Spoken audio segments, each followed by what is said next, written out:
Function থেকে আসা এই এমসিকিউটা খুবই গুরুত্বপূর্ণ, যদিও এইখানে লেখা হচ্ছে বীজগাণিতিক রাশি। এটা হচ্ছে সেট ও ফাংশন অধ্যায়ের একটা এমসিকিউ। এখানে বলছে যে এফ অফ এক্সের একটি উৎপাদক 2x+1 হলে নিচের কোনটি শূন্য হবে। মানে এফ অফ এক্স সমান তোমার হচ্ছে একটা উৎপাদক যদি হয়, তাহলে এফ অফ এক্স ইকুয়াল লিখতে পারি আমরা 2x+1, এবং এইটা হচ্ছে শূন্য হবে। কথা হচ্ছে এক্সের কোন মানের জন্য আসলে শূন্য হবে। তুমি দুইটা উপায় বের করতে পারো। তুমি একটা করতে পারো হচ্ছে এইভাবে, যে তুমি এইটুক সমান সমান শূন্য লেখো, যে 2x+1 ইকুয়াল হচ্ছে শূন্য। তো এইখানে তুমি এক্সের মানটা বের করবা, তাহলে 2x লিখলা, এই ওয়ানটাকে ওই পাশে নিয়ে নিলা, তাহলে প্লাসের ওয়ান ওই পাশে গেলে কি হয়ে গেল, মাইনাসের ওয়ান হয়ে গেল। বা এক্স ইকুয়াল -1, এই যে দুইটা এক্সের সাথে গুণ অবস্থায় ছিল, ওই পাশে নেওয়ার ফলে কি হয়ে গেছে, ভাগ অবস্থায় হয়ে গেছে।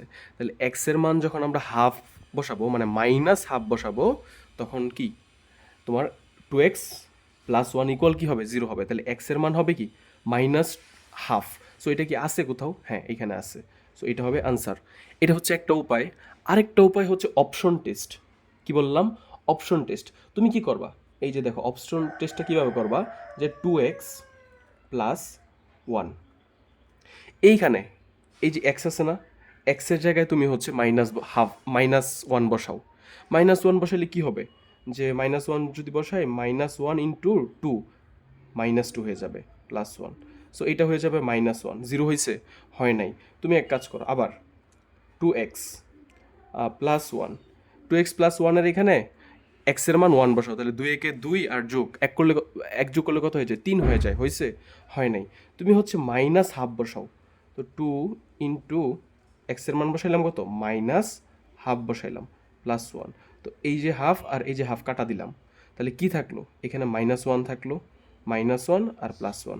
এই যে এটাকে যদি একটু সাজাই লিখি, তাহলে তোমাদের একটু দেখতে ভালো লাগবে। এই যে প্লাসের ওয়ানটাকে আগে লিখলাম, আর এই যে মাইনাসের ওয়ানটাকে পিছনে লিখলাম। 1 - 1 কত, 0। বা এইখান থেকে তো বোঝা যায় যে একটা প্লাসের ওয়ান একটা মাইনাসের ওয়ান কাটাকাটি হয়ে 0 হয়ে যায়। বুঝতে পারছো? সো এইভাবে হচ্ছে আমরা অপশন টেস্ট দিয়েও হচ্ছে বুঝতে পারি, যখন আমরা হাফ বসাইছিলাম তখন হচ্ছে জিনিসটা 0 আসছে, তার মানে হাফ আনসার হবে। সো তুমি চাইলে এই প্রসেসেও বের করতে পারো, তুমি চাইলে অপশন টেস্টেও বের করতে পারো। আশা করি এমসিকিউটা বুঝছো।